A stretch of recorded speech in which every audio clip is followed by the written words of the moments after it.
3 days left in the giveaway. Bring me some excitement. Give me some excitement. Woo! All right, guys, we got 3 days left in the giveaway to win this brown sugar, our 1200 horsepower Holley EFI turbo LS swap G-body, and it can be yours, but you guys cannot win it if you're not entered. So you have to go to lsnasty.com, check out all of our merchandise. We got hoodies available, a very, very limited quantity of hoodies left, and they're gone. So get them while you can. We got our bonus wheel here, which we haven't spun it in a day or two, and we're gonna give her a rip and see what you guys get. So whatever it lands on, you guys get in today's order. Any orders placed today, we're gonna throw it in. So whether we get free shipping, you're getting free shipping. Whether we get 10 times entries, you get 10 times entries. So here we go. That's solid spin. That's a good spin. Solid spin. Every order today will have this included. What's it gonna be? Hopefully something good. Don't be cash. I can't financially recover from cash. Oh, free sticker in every order. it was on the edge of 10 times.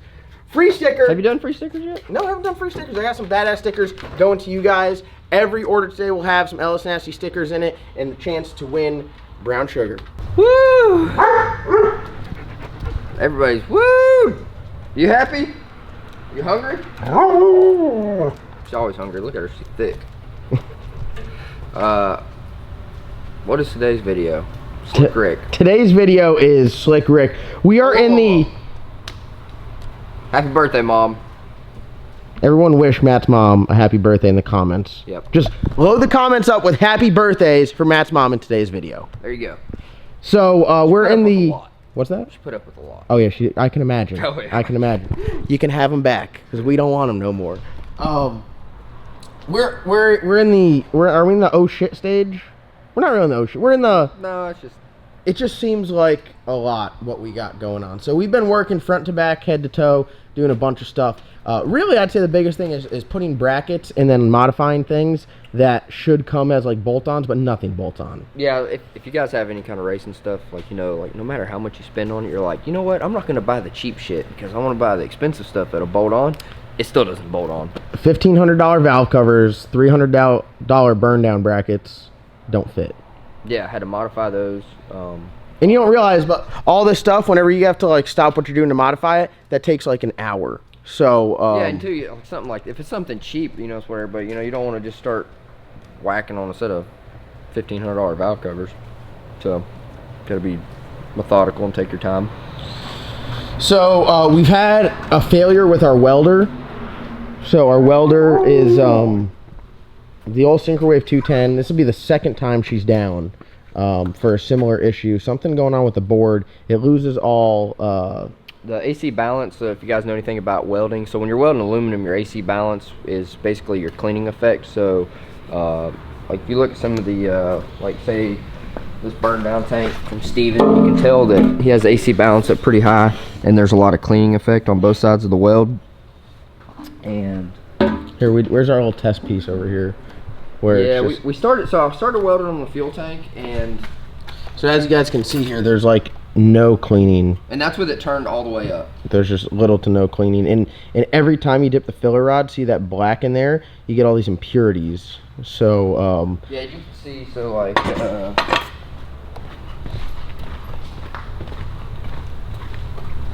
now that weld on the flange is my weld. Yeah, some older stuff. So like you can see it's got good cleaning on it. You can find some of this older stuff where we welded on the bad apple. It's never had an issue with welding, and it's always welded good. And when we started to weld the tank, it was acting like the material was just super contaminated. Cleaned with acetone, wire brushed it with a brand new stainless brush. We changed the filler, changed the bottle, changed the torch lead, the consumables, changed everything but the welder. Still welding absolutely terrible. The tank was extremely difficult to weld up. I mean, it was fighting us the whole entire way. And so that's it. So we're gonna it's welded up. We pressure tested it. We don't have any leaks or anything. We have a new one on the way. We have a new. We're gonna we got some other one had a osh cut. They're gonna laser cut it and break it and then put it together, and then we're gonna weld it. I'll either bring my welder up or we'll get that one fixed. We're getting a new one. Yeah, it still welds DC fine, which, you know, if you guys know, like most welders, if something's wrong with AC, the DC will work fine. But yeah, that one, it's it's either like, I don't think it's the high frequency start. It's definitely something in the board with the AC cleaning, because we had the same issue before. So this welder, before, when we were originally trying to do the black sheep, took a shit. Same thing. You take it to the welding store. They sent it back. They fixed it, but they put a new board in it. It's very expensive. Yeah. So I used to have a Miller Dynasty, and I got rid of it and got an Everlast 210 DX, I think. And it's been a great welder. It welds good. It's been reliable. The Miller, I ended up spending more on it just repairing it than I did on the Everlast brand new. So Miller ain't looking too hot right now. It kind of sucks because I like the Miller welder, but that's really the only one I've welded with. But to have 2 failures with it for the same thing, I don't really like that. So one thing that I do like are their gloves, and their welding helmets are pretty good. Yeah, no, Miller welding helmets, that's what I use. You know, I'm a Tillman glove guy, but the MIG welders, so I have a Miller-Matic 252 Shopmate MIG guns. Perfect. I mean, I've never had an issue with those. I've ran them in production environments. The MIG welders are amazing. Usually the sinker waves are pretty good. Some of the inverter machines, not so, like the Dynasty, not so good. But this one, I don't know, 0-2, not really too. 0-2. Not really too happy. We don't with really use it that much. I mean, no, we're not welding with it every day. No, yeah, it's not a production environment. You know, we'll be welding some charge pipe or welding. Which when we welded, when I kind of noticed something was up with it when I was welding on that. Everything welded good with that, but not great. I couldn't get the AC balance like with it cranked all the way up.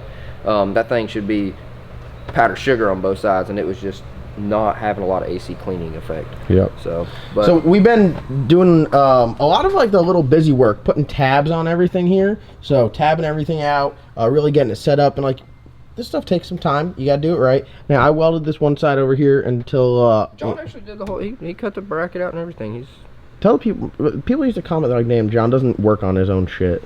Oh, he used to not. Wow, just absolutely disrespectful. No, I'm serious. So, I'm saying that just because I used to be out here and John would be in the office doing videos and stuff, and now he's really, you know, in the last year and a half, 2 years, just made a pretty substantial leap in his abilities. You know, he can do stuff without messing it up now, and kind of off on his own. Just you know, like Hank, he built a ton of Hank. So all these backhanded compliments. I only take the compliment part. I don't really worry about the backhanded part. Well, no, I mean it's Matt's like, I just can't tell Johnny's doing a good job. It's like it's one of those things you gotta kind of know where somebody was at and where they're at now to really justify it. Because I could just be like, oh yeah, he can build cars now, and people like, okay. So, but no, he's definitely been out here every single day learning and doing it. And the best thing is you do it more. I enjoy it. I enjoy working on it.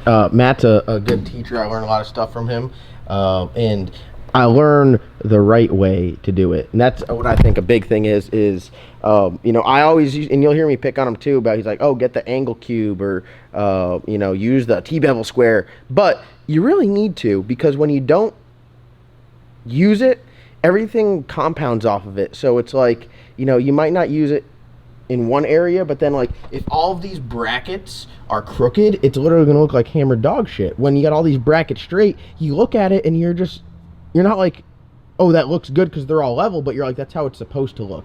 So it's very easy to look at something and say, hey, that's not how it's supposed to look, or that's how it's supposed to look. And that's one thing I think you kind of taught me there is, you know, when Matt was mounting the fuel cell, he got the angle of the car and got the angle of the fuel cell to match perfect. So when you set it on the ground, everything's square. The fuel tank's not crooked.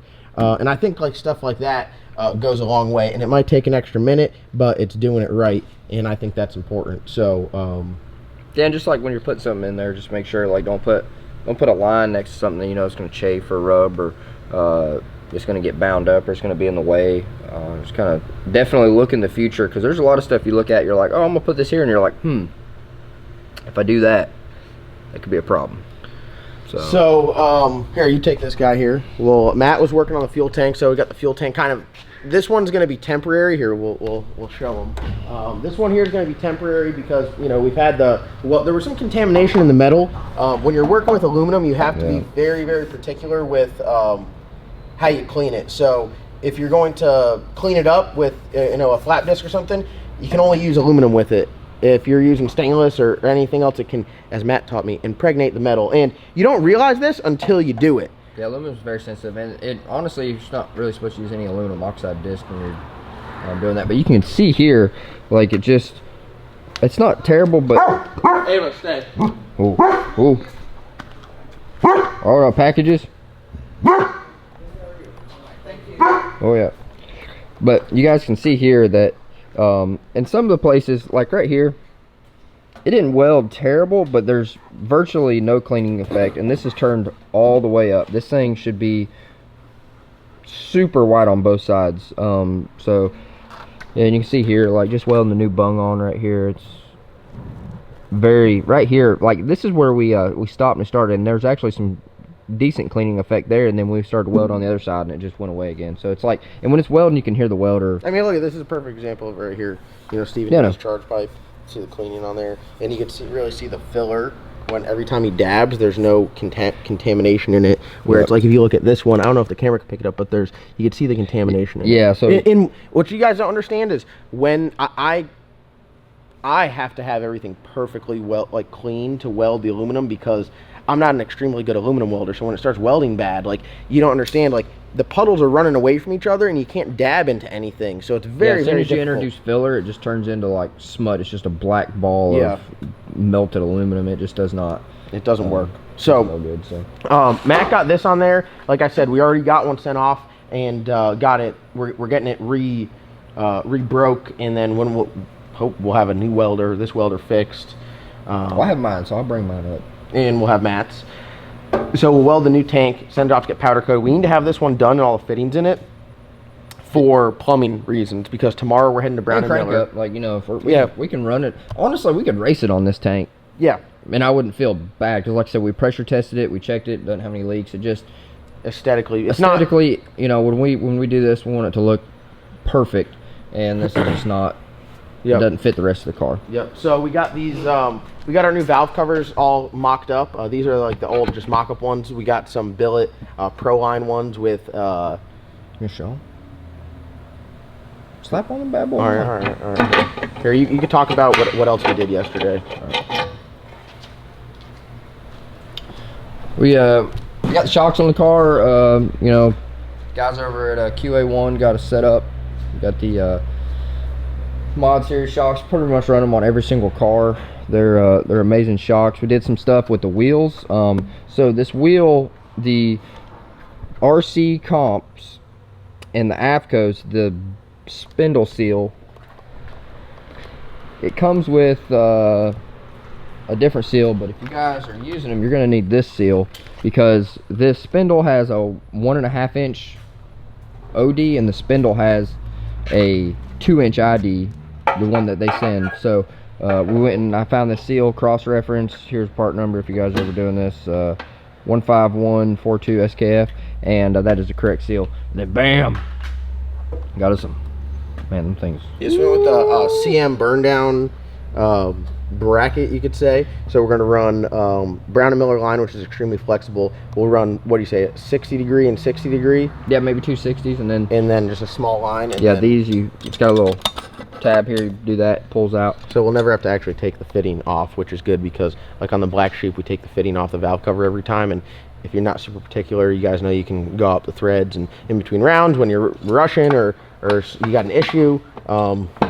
Yeah, we probably even do a 90, because if you got to think, if you do a 90, you don't have that straight. It allows it to have a bend in it. Yeah. Yep. So we could do the 90, but these things I 3D print a few different things. I got an oil filler adapter, so it slides in there, funnel goes in there. It also have a vacuum attachment, so we can put the vacuum on it. The vacuum attachment straight to it, and it's on there with no leaks. But let's see, we took the tank out. We have to do some trimming in the back floor here. It's got these carbon sheets. We're going to trim these up for our anti-roll bar. Arms are actually going to stick through here. Yep. So pretty much for those of you guys that don't know, the anti-roll bar, it goes on each side of the rear end. You can't run a car without it.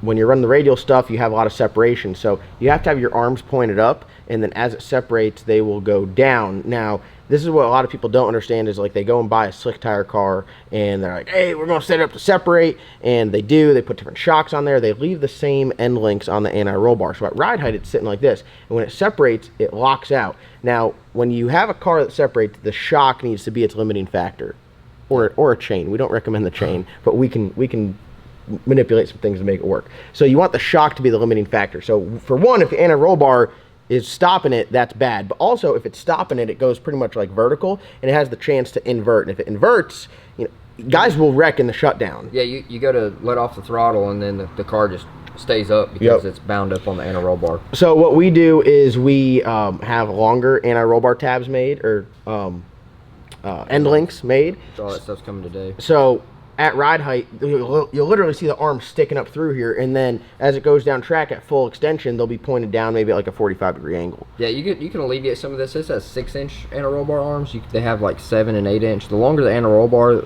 arm, I think the better, because you don't have as much of a swing. But what you need to do is you need to set your, if you're going to have a whole lot of extension, you know, if you're a 7-inch, you're probably okay, but like we're running 9-inch travel shocks, if you set it up, you need to set it up at one extreme at ride height.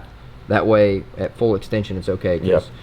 You do not want it to get bound if they're up. flat at ride height, it's gonna be past vertical. And if you're building the car, what I recommend is make your anti-roll bar arms where they can spin 360 degrees. That way, you'll never have any issue with. Yeah, some of them, like, they build them wide, and then when it goes up, you're against the frame. If you ever want to change it. The black sheep is the black sheep actually rides in the pits on the anti-roll bar just because it's a little bit too close. So it rides like shit, but it doesn't matter because when you go down track, it's at full extension. So, all right, and then we got these air launchers. Now, Matt will tell you a little bit of trick on these air launchers here where you guys can save some money. We get these through Quartermax.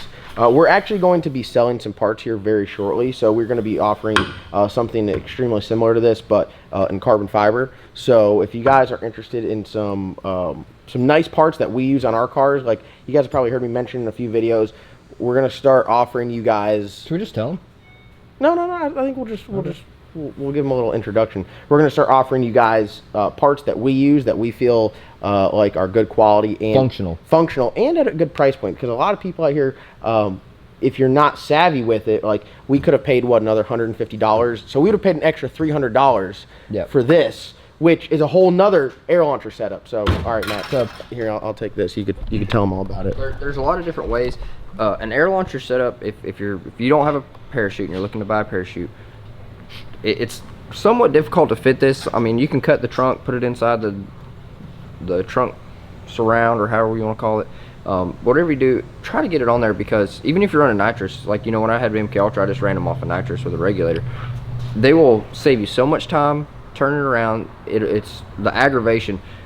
I can pack this by myself in 5 minutes with a spring launcher. Like, takes 3 people. 3 people, and the thing's falling out. It's just an absolute parachute. It's absolute parachute. The can spring launchers, they suck. They're heavy. They're expensive. They're more than an air launcher. So just go straight to the air launcher. This is a clippered 9-inch travel. You can use a Bimba, clippered, anything. It's a 9-inch travel, 1.25-inch bore. You can buy these separate and this separate from Quartermax, or we're going to be offering these. You know, we're going to cut these out on our plasma table. So we'll be offering these in carbon fiber and aluminum. And if you guys are trying to buy some stuff right now, you can just call Quartermax, say, hey, I need the launcher plate and this, and then you can go get the cylinder. It's about $60, or you can buy the cylinder and everything from them. But when you buy this kit from like Stroud or Simpson or anything, they mark it up an unbelievable amount, because they really do. I guess they do. Their take is on, they do all the thinking. They put it together, I guess. And you know, some people just want to call and be like, hey, I want this, and then it's on the way. But some people are looking to save, you know, a couple $100, and this is a good way to do it. So we got these through Quartermax. Like Matt said, we ordered this, we ordered that, and we ordered the RAM all separate, and it's cheaper than ordering the package. And you know, it's a little bit of money save. I mean, you know, $100 here, $50 here, doesn't really matter. No, it really adds up, because we saved a whole third launcher setup. Yep. For the price of or really for what? Just taking our time. So I ended up talking to Tristan over at Motion Raceworks. We got some orange parachutes on the way that will be here today. Went with the Stroud 430, but the 28 inch. So we run the 32 inch on the Black Sheep. We're gonna go 2 smaller chutes. They're a little bit more lightweight, and the car's lighter, so it shouldn't take as much stopping force to slow it down. And I know in the Black Sheep, if you pull both of them, you're going for a ride. This sucker here going a little bit faster. If you pull both of them and they were the 32 inch, snap, I'd be like this the whole rest of the day. Well, so too, John, you know, I try to tell him that it's a lot of shooting. And I think one thing that he hasn't experienced is these.